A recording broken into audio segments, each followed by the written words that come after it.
What's good, YouTube? Nomad Aesthetics checking in. You know what it is. Anyways, Anyways, I wanted to do a video going over the supplements that I'm currently taking, what supplements I would recommend, why I use these supplements. Also, I want to make one thing clear. Supplements are not necessary for you to lose weight, build muscle, whatever your goals are.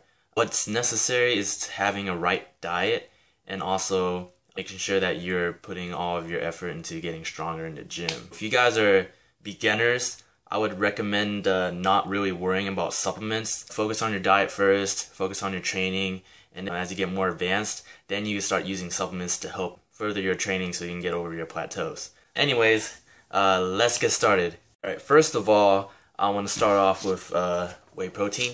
This is the kind of whey protein that I usually use. It's a brand called Vitacost and it's fairly cheap. For 5 pounds, it's 68 servings. It's sold for like $47.99. I used the $10 off gift coupon, so it was only $37.99. The macros on this is actually pretty decent. It's only 1.5 grams of fat, 22 grams of protein, and 5 grams of carbs. That's the protein that I use.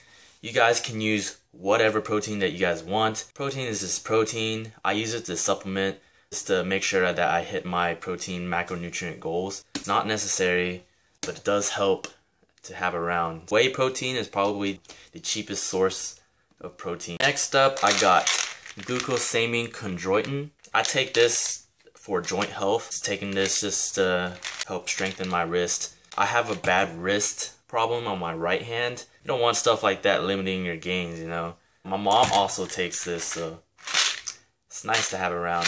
Next up, we got ibuprofen. Ibuprofen is an anti-inflammatory. I take this generally just to help me relieve muscle soreness. I'll take it before I go lift. I'll take it after I lift. Then I take it before I go to bed. Dosage, it's different for everybody. It depends on your tolerance. Ibuprofen is nice to have on the counter. You don't even have to be a bodybuilder or anything. It's a pain reducer and a fever reducer, so if you ever get sick, it's nice to have. Next up, we got multivitamin. This one's a men's 50 plus from Vitacost. Again, it doesn't really matter what brand you guys use. Any kind of multivitamin is good, just as long as it has all the micronutrients that you need. I take this just to make sure that I hit my vitamins and minerals every day. I do eat my fruits and vegetables, but I don't eat like a very large variety. This is basically like a blanket just to help me cover everything. I still do recommend that you eat at least 2 or more servings of fruits and vegetables every day. It doesn't hurt to have a multivitamin supplement around just to make sure that you're getting everything that you need. This would be one of those supplements that I would recommend anyone to take if they want to be just healthy in general. Next up, we got fish oil. This one's by Nature Made. The reason why I supplement fish oil is because I don't eat enough fish in my diet. So it's nice to have, especially if you eat a protein high in meats, because you're getting all of your omega-6s from that. You want to have a good balance of omega-6 and omega-3s. Omega-3s are good, healthy fats that help support your heart, cardiovascular health and all that. So yeah, if you don't eat enough fish, I would highly recommend that you supplement with fish oil. It's fairly cheap. It'll last you a while, so it's not really a waste of money to have this around. Next supplement is melatonin. Melatonin is a supplement that I recently just started to take. Melatonin is the hormone, for you guys who don't know, that's produced in the brain. It helps regulate sleep. I have a hard time sleeping at night. I'm starting to supplement these to help me sleep early. I would take this 1 tablet each night. They do help. It was very cheap. It's only $2 for 100 serving. I figured why not, I gave it a try. Alright, so next up, I'm gonna go over my pre-workout stack. Basically, I bought each of the supplements separate. I don't really like to use an already made pre-workout just because most of them, they're blends, so you don't really know how much of each ingredient that you're getting. Sometimes most pre-workouts has a bunch of other bullshit that you don't really need, but I just like to know what I'm putting in my own body.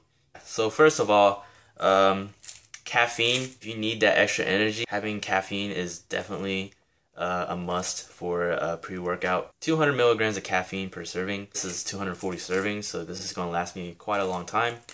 For you guys who don't know, a can of Red Bull, about 8 fluid ounces, has 80 milligrams of caffeine. So one pill of this is it's more than 3 cans of Red Bull. That just gives you an idea of how much caffeine that you're getting.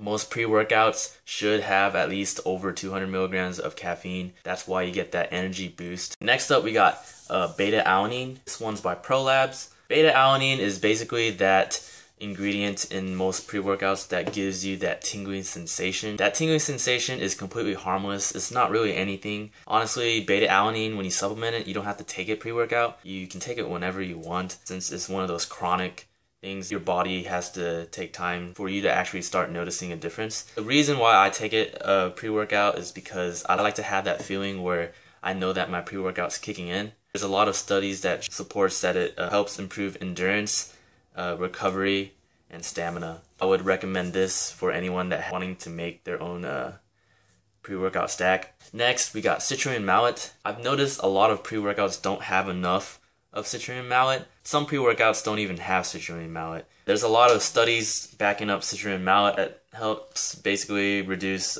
muscle soreness. It supports recovery, supports endurance. What citrine mallet is, it's an amino acid, L-citrulline. After it passes through the kidneys, it becomes L-arginine. And L-arginine is the precursor to nitric oxide, which basically is why you're getting those pumps from those pre-workouts. Clinical dosage for citrine mallet is 6 to 8 grams. If you're not getting enough of that, you're kind of wasting your money.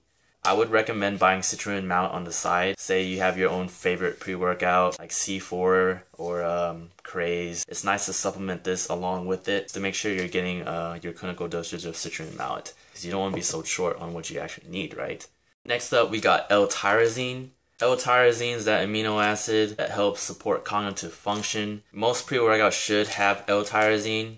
I like to have L-tyrosine in my pre-workout stack. Alright, so last supplement in my pre-workout stack is creatine monohydrate. Creatine monohydrate is the best source of creatine that you can get. I wouldn't waste my money buying any other kinds of creatine. Just make sure you're getting 100% creatine monohydrate. This one's Creapure, which is basically micronized creatine. A lot of reviews that I've read, Creapure is like the best quality of micronized creatine that you can get. I think it was made in Germany.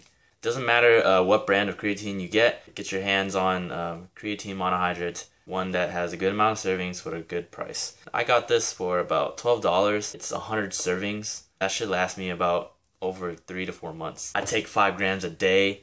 Honestly, it doesn't matter what time you take it, because creatine is one of those things where you have to saturate your muscles with them. Just taking 5 grams a day, it takes about 2 to 3 weeks for you to actually start noticing a difference. What creatine does, it just helps you have more energy in the gym. Creatine is a phosphate carrier. It binds to an ADP and makes it ATP because you're adding a phosphate, right? Adenosine diphosphate, adenosine triphosphate. Yeah. When you saturate your muscles with a lot of creatine, it just gives you more energy. If you could do 135 pounds on the bench press for 8 reps, supplementing creatine could help you push out 135 pounds for 10 reps. It does help. Performing better in the gym will lead to muscle gain, so I would highly recommend supplementing creatine. Make sure you drink a lot of water just to help with the creatine flow. Creatine is also naturally produced in the body, so it's not something that's synthetic. You can naturally get creatine from your diet. Despite eating a ton of red meat, it's not unnatural. Just saying.